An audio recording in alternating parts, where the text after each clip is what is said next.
இன்னைக்கு நம்ம பேச போகிற டாபிக் என்ன அப்படின்னு பார்த்தீங்கன்னா, இன்னைக்கு இருக்கிற சோஷியல் மீடியாக்கள், அதே மாதிரி பார்த்தீங்கன்னா பெரிய பெரிய சேட்டலைட் ஊடகங்கள், அதாவது நியூஸ் சேனல்ஸ் பார்த்தீங்க அப்படின்னா, மக்களுக்கு தேவையான ஒரு திட்டங்களையோ மக்களுக்கு தேவையான விஷயங்களை பேசுகிறதெல்லாம் மறந்துட்டு போயிடுறாங்க. எங்கெங்கேயோ ஒரு சில விஷயங்கள்லாம் எதிர்த்து போராட்டம் நடந்துக்கிட்டு இருக்கு.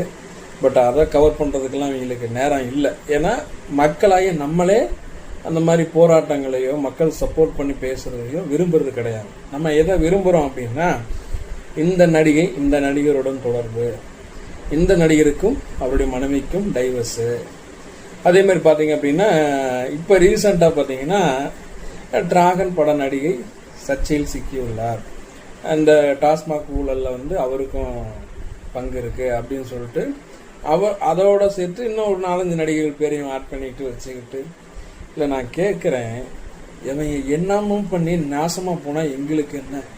நாங்கள் அது ஒரு மூவியாக பார்க்குறோம், வைக்கிறோம். இதுக்கப்புறம் கலந்து வந்தோம். அவன் குடும்பத்தில் அவன் 1008 பிரச்சனை இருக்குது. இதில் இவங்க ஊரில் இருக்கிற பிரச்சனை, அவர்களுக்கு இருக்கிற பிரச்சனைலாம் நாங்கள் கேட்டு என்ன பண்ண போகிறோம்?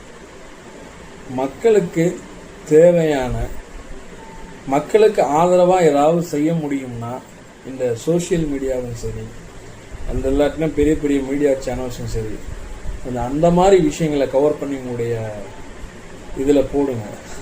அதை விட்டு தேவையில்லாமல் இந்த முள்ள மாதிரி பயலுக விஷயங்கள்லாம் நமக்கு எதுக்குன்ற இடி ரைடு, அங்கே ரைடு, இங்கே ரைடு. அவன் ஏதோ பணத்தை ஆட்டே போட்டிருப்பான், வச்சுருப்பான், அங்கே ரைடு போய் தான் ஆவாங்க.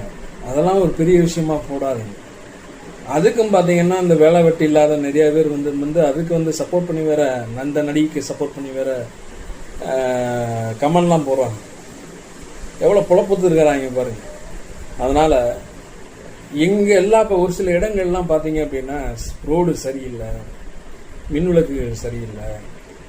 அதே மாதிரி பார்த்தீங்க அப்படின்னா மழை பெஞ்சால் தண்ணி உள்ளே வருது. இல்லாட்டினா ரொம்ப இந்த மாதிரி விஷயங்களை நீங்கள் கொண்டு போங்க மீடியாவில். அந்த மாதிரி விஷயங்களை ஸ்ப்ரெட் பண்ணுங்க. அப்போ தான் அங்கே இருக்கிற மக்களுக்கு ஏதாவது நல்லதாக ஒரு விஷயம் நடக்கும், வைக்கும். இந்த விஷயத்த பார்த்தீங்க அப்படின்னா ஒரு கட்சியை சேர்ந்த அவங்க பண்ணுறாங்க. அதை அவங்கள நான் அதுக்காண்டி அந்த கட்சிக்கு நான் சப்போர்ட் பண்ணுறதுன்னு அர்த்தம் கிடையாது.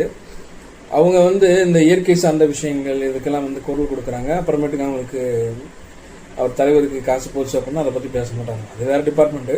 அதனாச்சும் பேசுகிறாங்கல்ல, நாம் தமிழருங்கிற ஒரு கட்சி இந்த மாதிரி விஷயங்களை கூட பேசுகிறாங்கல்ல. அதே மாதிரி எல்லாரும் பேசுங்க. பேசிட்டு மக்களுக்கு தேவையான விஷயங்களை பேசி, மக்களுக்கு பிரயோஜனம்